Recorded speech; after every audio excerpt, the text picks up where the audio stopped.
आइए देखते हैं आज का हमारा जो पहला टॉपिक है वो है solubility of solid in liquid, यानी कि ठोस का द्रव में विलयन। ठीक है, तो सबसे पहले हम देखते हैं कि ठोस का द्रव में विलयन होता कैसे है। तो इसमें बताया गया नॉर्मली कि कोई भी जो सॉलिड होता है, यानी कि कोई भी सॉलिड किसी द्रव में यूं ही विलय नहीं हो जाता, अर्थात अर्थात कि प्रत्येक सॉलिड दिए हुए द्रव में या प्रत्येक सॉलिड एक दिए हुए लिक्विड में डिजोल्व नहीं होता है। ठीक है, जैसे यदि उदाहरण के तौर पर देखा जाए तो इसमें बताया गया कि जो हमारा NaCl होता है यानी कि सोडियम क्लोराइड, और जो शुगर होता है वो मोस्टली डिजोल्व होता है वाटर में, यानी कि NaCl और शुगर ये मोस्टली डिजोल्व होता है वाटर में, जबकि नेफ्थलीन और एंथ्रासीन जबकि नेफ्थलीन और एंथ्रासीन ये दोनों वाटर में डिजोल्व नहीं होते। ऐसे ही यदि नेक्स्ट एग्जांपल में देखें तो हमारा जो नेफ्थलीन और एंथ्रासिनेट है वो बेंजीन के लिक्विड में डिजोल्व होता है, वहीं पर जो हमारा NaCl है और शुगर ये दोनों बेंजीन के लिक्विड में डिजोल्व नहीं होते हैं। अर्थात कहने का तात्पर्य है कि जहां NaCl और शुगर वाटर में डिजोल्व होकर के बेंजीन में डिजोल्व नहीं होता है, वहीं नेफ्थलीन और एंथ्रासिनेट यानी कि नेफ्थलीन और एंथ्रासिनेट ये वाटर में डिजोल्व ना होकर के बेंजीन में डिजोल्व होते हैं। अर्थात कि हम ये कह सकते हैं कि polar molecule dissolve in polar solution and non polar molecule dissolve in non polar solution. ठीक है, तो इसको हम इस तरह से लिख सकते हैं कि इसमें बताया गया है कि any solid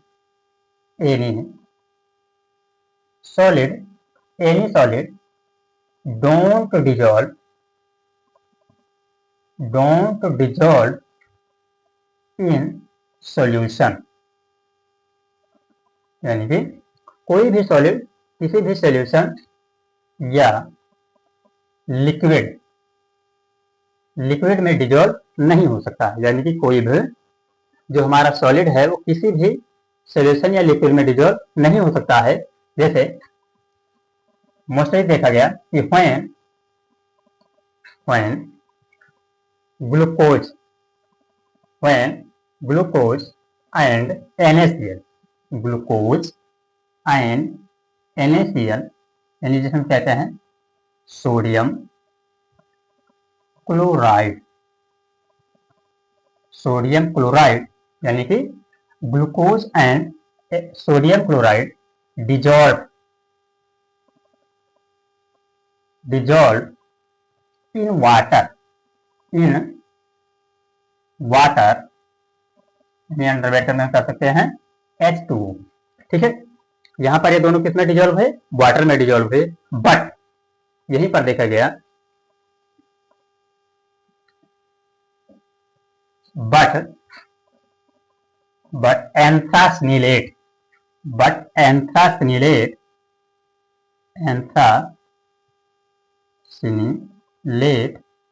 and naphthalene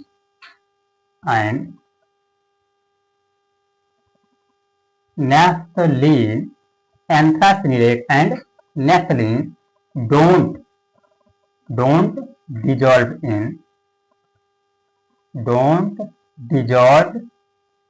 in water, यानी कि यहां पर हमने क्या देखा कि ग्लूकोज और NaCl dissolve in water but anthracene and naphthalene don't dissolve in water. ठीक है, यहां तक हमारा हो गया। नेक्स्ट हम इसी में देखते हैं, दूसरा बताया गया कि एंथ्रासिनेट एंड नेफ्थलीन यानी कि एंथ्रासिनेट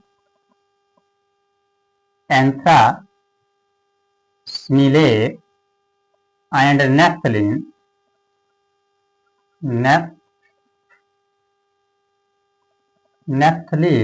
dissolve in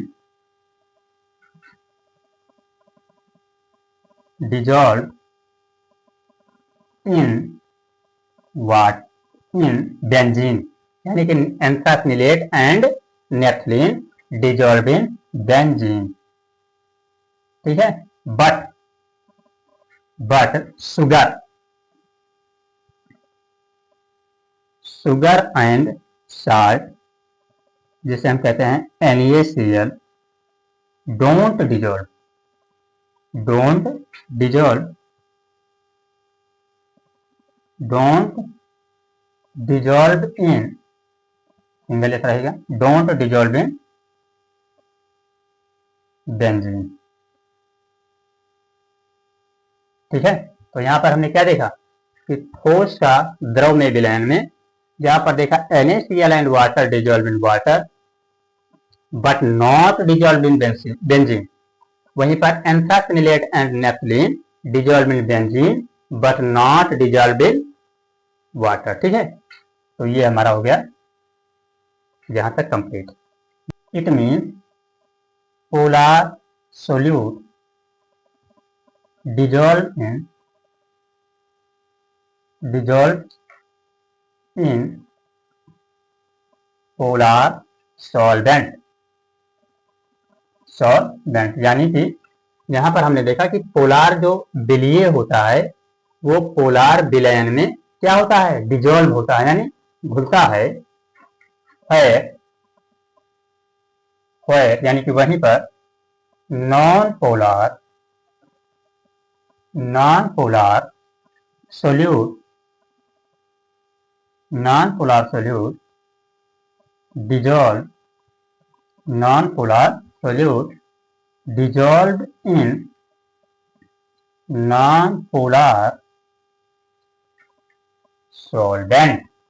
non-polar solvent।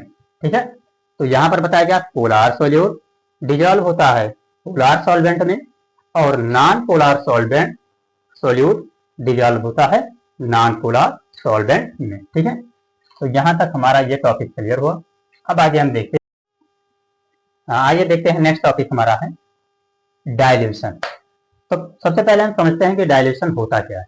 तो जैसा कि इसमें देखते हैं कि डाइल्यूशन में बताया गया है कि जब कोई सॉलिड सोल्यूट का पार्टिकल, यानी कि जब कोई ठोस पार्टिकल किसी सॉल्वेंट में हम ऐड करते हैं, यानी कि जब कोई सॉलिड सोल्यूट पार्टिकल किसी सॉल्वेंट में ऐड किया जाता है तो उस केस में, यानी कि कुछ समय बाद उस सोल्यूशन की जो कंसंट्रेशन होता है, यानी कि जो हमारा सोल्यूशन होता है उस सोल्यूशन का जो कंसंट्रेशन होता है उस सोल्यूट पार्टिकल को ऐड करने से वो धीरे धीरे बढ़ जाता है। यानी कि उस सोल्यूशन का जो कंसंट्रेशन होता है जब उसमें हम सोल्यूट पार्टिकल ऐड करते हैं तो उसका कंसंट्रेशन धीरे धीरे बढ़ जाता है और इस बढ़े हुए कंसंट्रेशन को हम डाइल्यूशन कहते हैं। ठीक है, तो दूसरा इसी में हमारा नेक्स्ट टॉपिक है क्रिस्टलाइजेशन। तो सबसे पहले देखते हैं क्रिस्टलाइजेशन होता क्या है।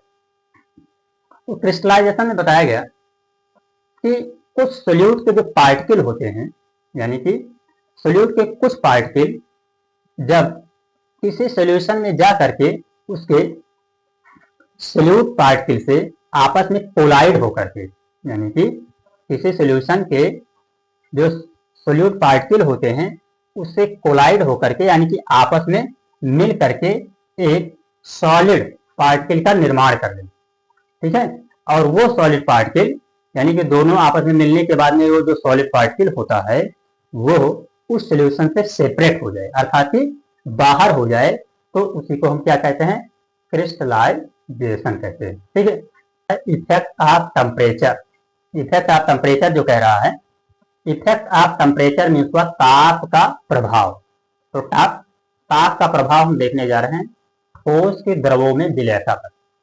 तो जैसा कि बताया गया है कि इफेक्ट ऑफ टेम्परेचर, यानी कि ताप के प्रभाव से ठोस की द्रवों में विलयता पर एक महत्वपूर्ण प्रभाव पड़ता है। यानी कि यदि ठोस द्रव में डिजॉल्व हो रहा है, द्रव में विलीय हो रहा है, तो उस केस में जो टेम्परेचर होता है वो बहुत इंपॉर्टेंट रोल अदा करता है। जैसे इसमें बताया गया कि यदि हमारा विलयन सैचुरेटेड यानी कि संतृप्त विलयन है तो उस केस में एक्सोथर्मिक रिएक्शन होती है। यानी कि संतृप्त विलयन के केस में जो रिएक्शन होती है वो होती है एक्सोथर्मिक, यानी कि ऊष्माक्षेपीय अभिक्रिया, और इस अभिक्रिया में हमारी ऊष्मा बाहर निकलती है, अर्थात कि जब टेम्परेचर अधिक होता है तो उस केस में ठोस की जो विलयता है वो द्रव में बढ़ जाती है, अर्थात कि एक्सोथर्मिक रिएक्शन के दौरान, यानी कि ऊष्माक्षेपी अभिक्रिया के दौरान ठोस की विलेयता द्रव में बढ़ जाती है।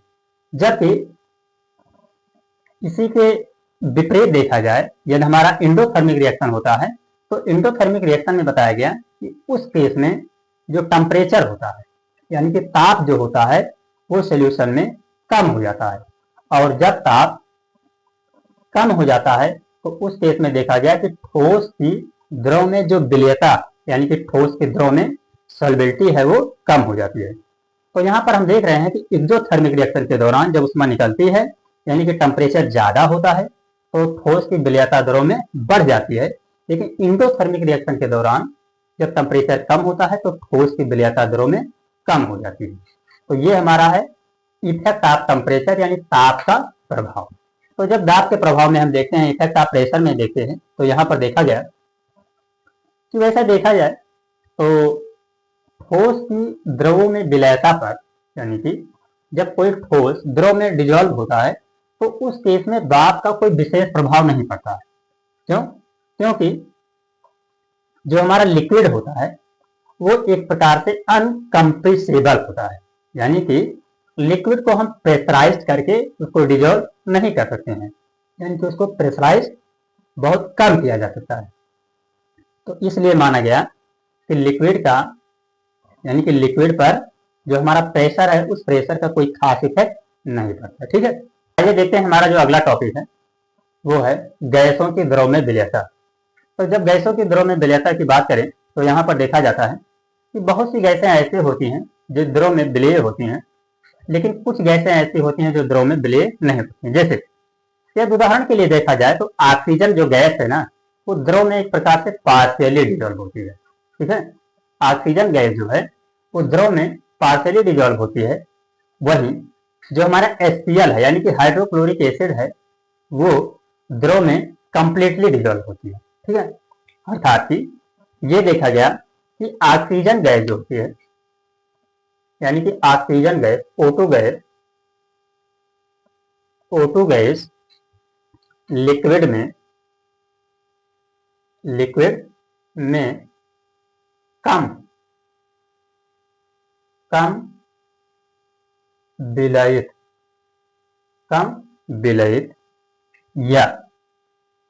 या पार्शियली डिजोल्व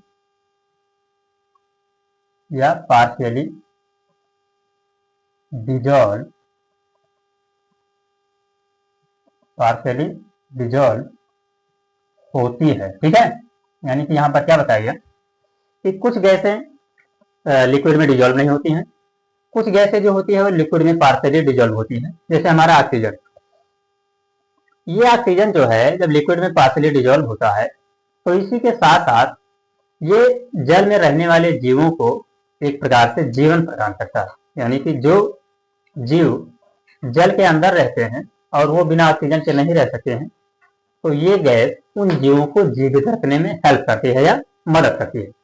वहीं पर हमारा देखा गया कि जो HCl गैस यानी कि हाइड्रोक्लोरिक एसिड है ये वाटर में फुली डिजोल्व है। क्या है? फुली डिजोल्व है। ये वाटर में फुली डिजोल्व यानी कि कंप्लीटली डिजोल्व है। ठीक है, तो यहाँ पर देखें हम ऑक्सीजन और हाइड्रोक्लोरिक एसिड के बारे में।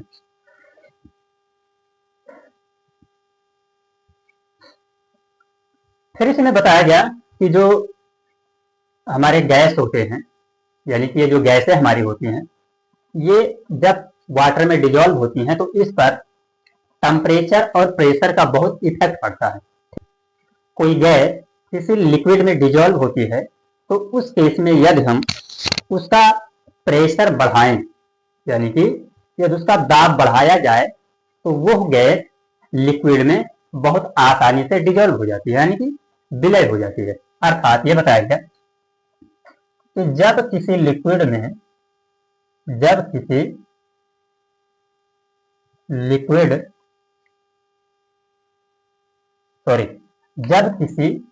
में प्रेशर इंक्रीज किया जाता है,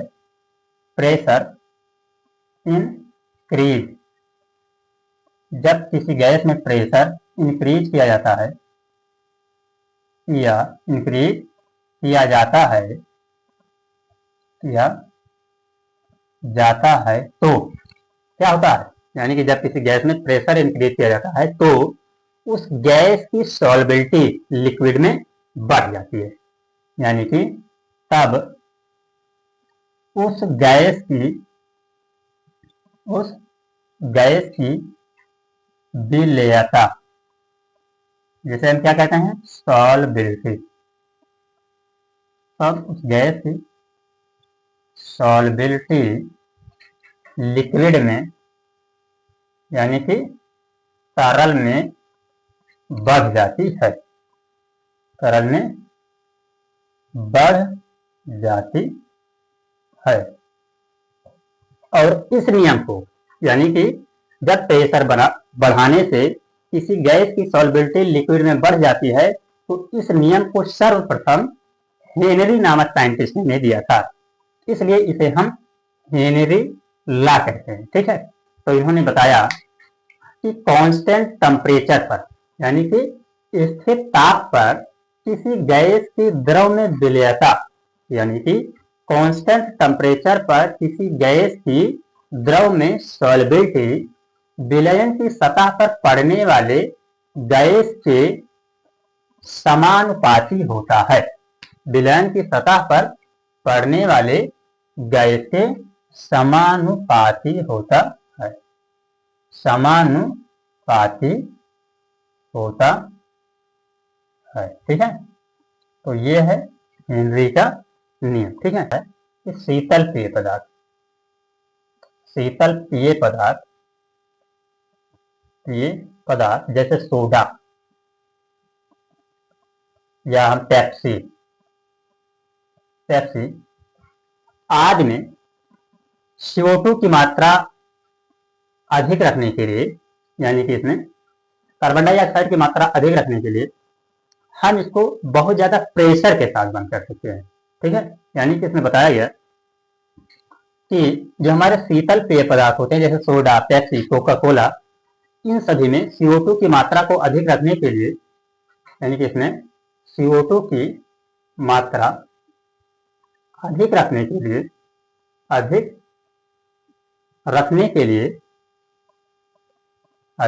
लिए इसे बहुत ज्यादा दाब पर, यानी कि हाई प्रेशर पर बंद किया जाता है। जैसे कि नॉर्मली आप लोग देखते ही हैं, जब हम कोई शीतल पेय पदार्थ को थोड़ा सा सेक करके ओपन करते हैं तो बहुत तेजी से उसमें प्रेशर होकर के चीजें बाहर निकलने लगती है। कि जो हमारे गोताखोर होते हैं, यानी कि समुद्र में रहते हैं, ये जो हमारे गोताखोर होते हैं, ये जब समुद्र की निचली सतह पर रहते हैं तो वहां पर प्रेशर बहुत ज्यादा पड़ता है। तो ज्यादा प्रेशर होने के कारण जो गैसें होती हैं वो ब्लड में बहुत ज्यादा डिजोल्व होती हैं। लेकिन जब ये बाहर निकलते हैं और बाहर निकलने के दौरान जो वायुमंडलीय गैस होती है, ये जब इनके ब्लड में डिजोल्व होने लगती है तो उस दौरान क्या होता है कि उनके ब्लड में एक नाइट्रोजन के बुलबुले उत्पन्न हो जाते हैं। और ये जो नाइट्रोजन के बुलबुले होते हैं, ये ब्लड के सिराओं में, यानी कि ब्लड के ट्रांसपोर्ट करने में अवरोध उत्पन्न करते हैं। और इस अवरोध को हम बैंड नामक बीमारी कहते हैं, जो कि एक प्रकार से बहुत खतरनाक, जानलेवा एवं दर्द पीड़ादायक होता है। इसलिए इस परेशानी को दूर करने के लिए जो हमारे गोताखोर होते हैं उनके टैंक में मोस्टली हम 3 गैसों का प्रयोग करते हैं, जिसमें हमारा हीलियम, नाइट्रोजन और ऑक्सीजन होता है। गोताखोर जब समुद्र की निचली सतह पर, समुद्र की निचली सतह पर रहते हैं तो प्रेशर अधिक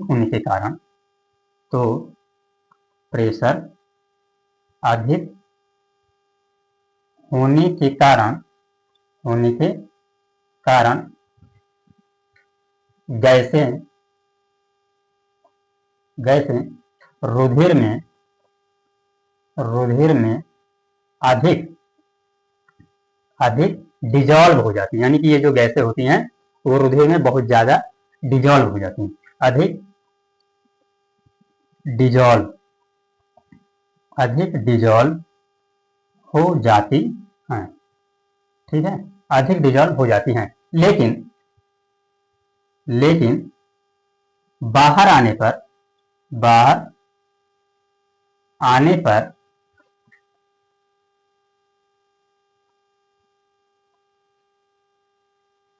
बाहर आने पर वायुमंडलीय गैस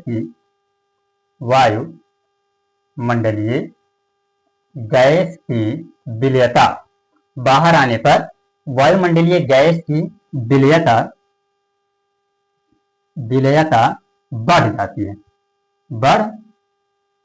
जाती है, जिससे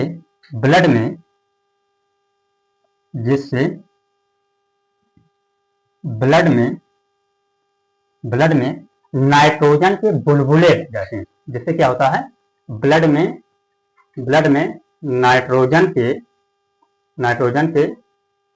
बुलबुले बन जाते हैं और ये बुलबुले रुधिर ट्रांसपोर्ट में अवरोध उत्पन्न करते हैं,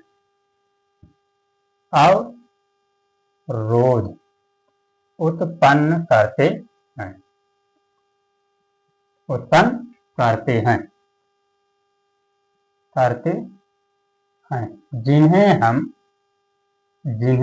बैंड कहते हैं, बैंड कहते हैं, ठीक है। यह बेल्स जो डिजीज है ये अत्यंत खतरनाक, जानलेवा और कष्टदायक होता है। इसलिए इस रोग को हटाने के लिए या इस परेशानी से निजात पाने के लिए हम जब गोताखोरों को टैंक देते हैं तो उस टैंक में मोस्टली 3 गैसें फिल किया जाता है। हीलियम 11.7%, नाइट्रोजन 56.2% एंड ऑक्सीजन 37.1% होता है। तो ये हमारा कंप्लीट हुआ हेनरी का लॉ।